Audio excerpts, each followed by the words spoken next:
Hello guys, in today's video, I'm gonna show you how to fix your Valorant stuck on the loading screen. Let's begin. First, I want you to open Riot Games, alright?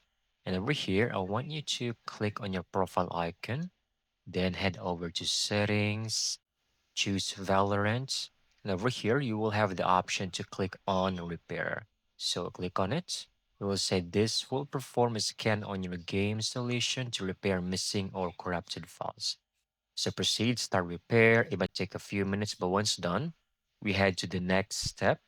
I want you to open or click on your start menu over here, type Valorant, right click, open file location, right click on Valorant, go to properties, compatibility, and here check or enable this option and run this program in compatibility mode 4. And then disable full screen optimizations.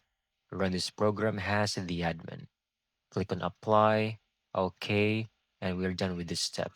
Next, head over to your start menu again, go and type services, click on it.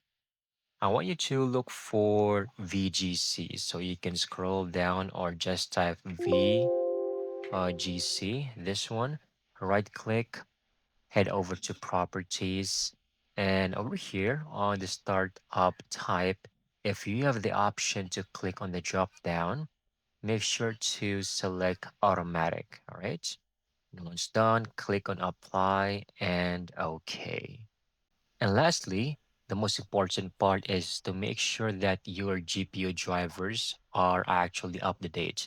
So if you are using NVIDIA, you can type in your search bar NVIDIA app, click on it, and we need to go to drivers.